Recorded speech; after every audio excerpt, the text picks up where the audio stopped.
एक ही दुकान में अपने पिता के साथ काम कर रहे एक बालक ने अचानक ही अपने पिता से पूछा, पिताजी, इस दुनिया में मनुष्य की क्या कीमत होती है?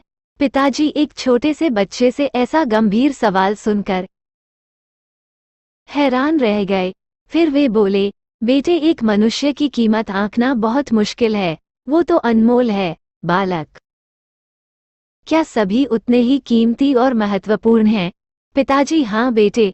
बालक के कुछ पल्ले पड़ा नहीं। उसने फिर सवाल किया, तो फिर इस दुनिया में कोई गरीब तो कोई अमीर क्यों है? किसी की कम इज्जत तो किसी की ज्यादा का। फिर एकदम से सवाल सुनकर पिताजी कुछ देर तक शांत रहे और फिर बालक से स्टोर रूम में पड़ा एक लोहे का रॉड लाने को कहा। रॉड लाते ही पिताजी ने पूछा, इसकी क्या कीमत होगी? बालक, लगभग 300 रुपए। पिताजी, अगर मैं इसके बहुत से छोटे छोटे कील बना दूं, तो इसकी कीमत क्या हो जाएगी? बालक कुछ देर सोचकर बोला, तब तो ये और महंगा बिकेगा, लगभग 1000 रुपए का। पिताजी, अगर मैं इस लोहे से घड़ी के बहुत सारे स्प्रिंग बना दूं तो?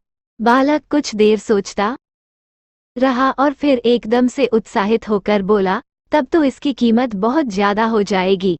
पिताजी उसे समझाते हुए बोले, ठीक इसी तरह मनुष्य की कीमत इसमें नहीं है कि अभी वो क्या है, बल्कि इसमें है कि वो अपने आप को क्या बना सकता है। बालक अपने पिता की बात समझ चुका था।